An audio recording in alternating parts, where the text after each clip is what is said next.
पुराण। अभी आपको हमने बताया कि गरुड़ कौन है?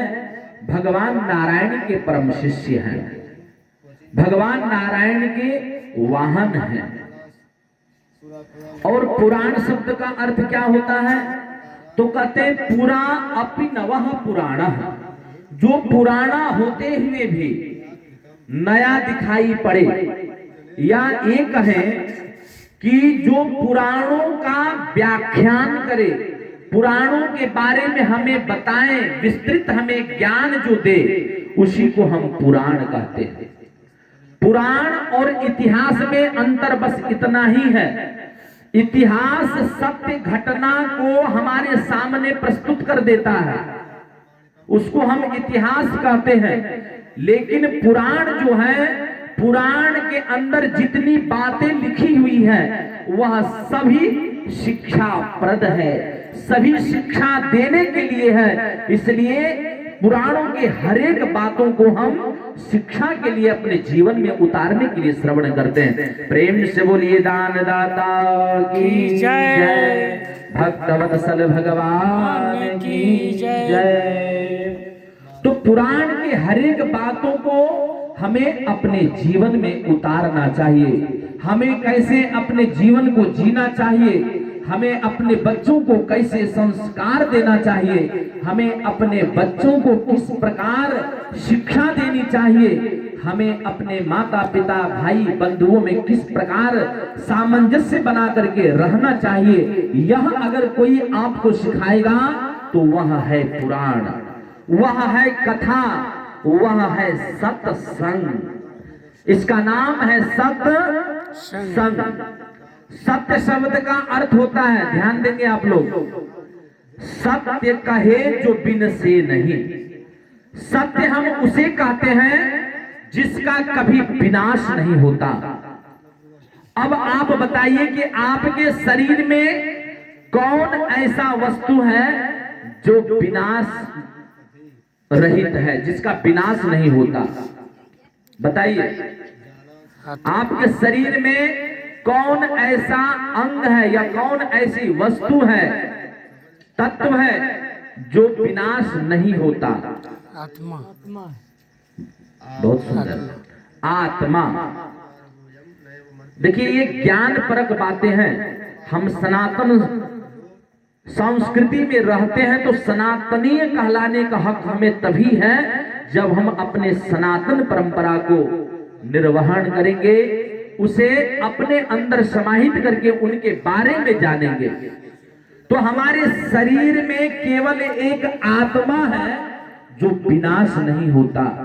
गीता में उल्लेख भी किया गया कि नैनम छिन्दन्ति शस्त्राणि नैनम दहति पावकः न चैनम क्लेदयन्त्यापो न शोषयति मारुतः न शोषयति मारुतः। उस आत्मा को नैनम छिन्दन्ति शस्त्राणि, आत्मा को नहीं कोई शस्त्र छेदन कर सकता है। नैनम दहति पावकः, नहीं उस आत्मा को कोई आग जला सकता है। नैनम दहति पावकः न चैनम क्लेदयन्त्यापो, उस आत्मा को नहीं जल गीला कर सकता है और ना शोषयति मारुतः, और ना ही उस आत्मा को हवा उड़ा सकता है। इसलिए वो आत्मा जो हमारे शरीर के अंदर है वह अविनाशी है, उसका विनाश नहीं होता। बाकी जितने भी अंग हैं, आंख है, मुख है, नाक है, हाथ है, पैर है, जितने भी अंग हैं वह सब का विनाश हो जाता। जैसे ही आप चिता में रख करके आग लगा देते हैं ना, सब वहीं राख हो जाता है।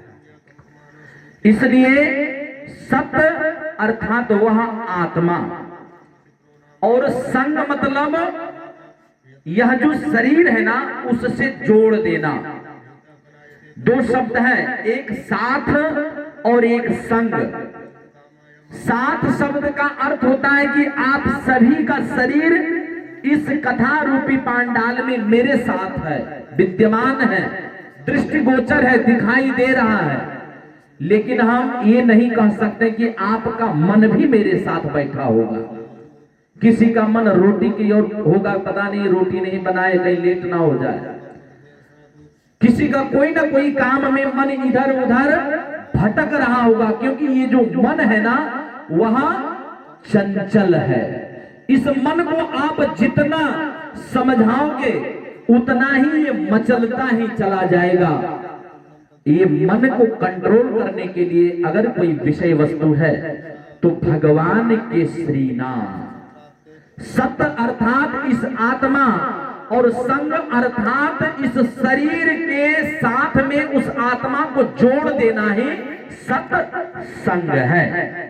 और ये सत्संग का लाभ हम तभी ले पाएंगे जब भगवान के श्री चरणों में मन को लगा करके इस कथा को श्रवण करेंगे और उनसे केवल निवेदन करेंगे, प्रभु मुझे कुछ नहीं, आपके चरण का धूल केवल हमें प्राप्त हो जाए, हमारा यह जीवन धन्य हो जाएगा। कैसी कहना है, आइए भजन के माध्यम से